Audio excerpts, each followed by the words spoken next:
के प्रकट भय। बोले मैया हम तो शंख चक्र गदा पद्म इसलिए लेके आए, एक मामा कंस जन्म लेते ही मार देता है, इसका वध कर देंगे। देव की मैया बोली वध तो ठाकुर जी आप चाहो तो कंस का जन्म ही ना हो, वध तो बहुत दूर की बात है, ये सब आपकी लीला है। कृपा करके एक माँ को जो सुख होता है बालक को जन्म देने में, वो सुख मुझे प्रदान करो। माँ का सबसे बड़ा सुख क्या है? जन्म लेते ही बालक उसके हृदय से लगा दिया जाए और फिर माँ अवकाश पाते ही अपना पयोधर बालक को पिलाए। ठाकुर जी वही तो सुख है। मेरे 7 बालकों को कंस ने मार दिया, 6 बालक मार दिए, 7वें का जन्म ही नहीं हुआ। मैं यह सौभाग्य प्राप्ति नहीं कर पाई कि अपने बालकों को अपना पयोधर पान करा सकूं।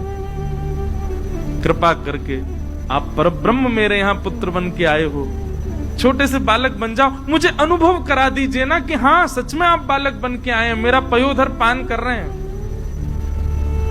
ठाकुर जी बोले मैया 2 भुजा अंतर ध्यान कर देंगे, लत्ता कपड़ा सब उतार देंगे, बालक बन जाएंगे, लेकिन फिर याद रहे लीला करने के लिए फिर हमको समय चाहिए। 11 वर्ष 56 दिन के लिए हमको ब्रज भेजना, लीला करके बढ़िया माखन मिश्री खा के गोप ग्वालों के संग आनंद करके फिर आएंगे।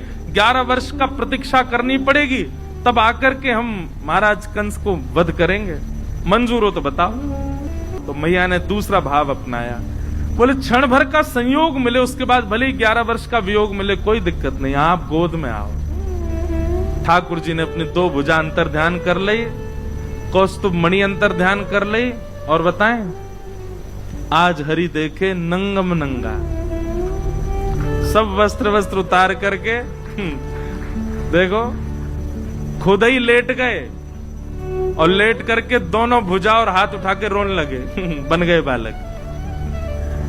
देव की मैया ने अब जन्म लेने से जन्म लेकर के और अब तक का जो बीच का जितना भी भाव था, ठाकुर जी ने अपनी माया से सब अंतर ध्यान कर दिया। मैया को याद ही नहीं है, मैया को लगा अभी अभी बालक प्रकट हुआ है, तुरंत अपनी गोद में लेकर के अपने पयोधर का पान कराया।